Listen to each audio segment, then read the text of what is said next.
তেলের মধ্যে দিলাম হিং আর দিলাম কালো জিরা,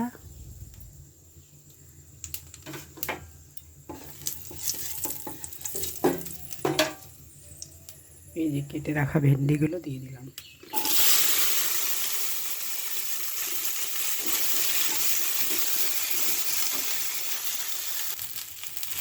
দিলাম নুন,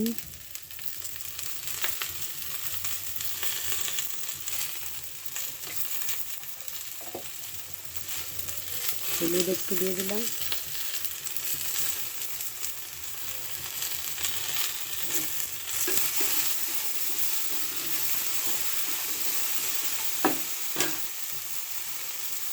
কাঁচা লঙ্কা দিয়ে দিলাম, নিয়ে এটা একটু ঢেকে দিলাম।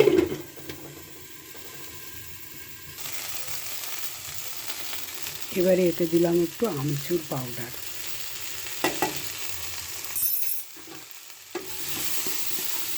ভালো করে ঢেকে ঢেকে ভাজবো।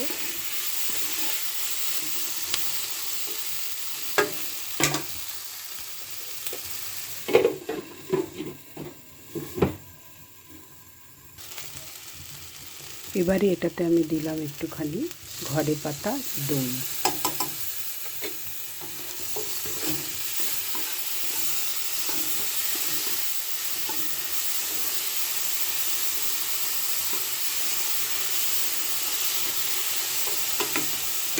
এই রান্নাটাতে কোনো জল লাগবে না বন্ধুরা, ঢেকে ঢেকে করতে হবে।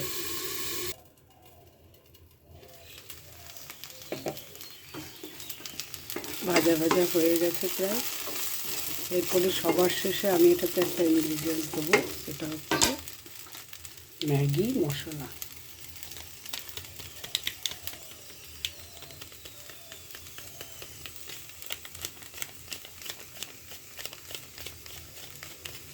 বাড়িতে বানিয়ে অবশ্যই খাবেন বন্ধুরা, রুটি দিয়ে খেতে দুর্দান্ত লাগে। গরম গরম রুটি আর এই ভেন্ডি মশলা। ভালো লাগলে লাইক করবেন, শেয়ার করবেন, আর বাড়িতে বানিয়ে অবশ্যই খাবেন। হয়ে গেল আমার ভেন্ডি মশলা তৈরি।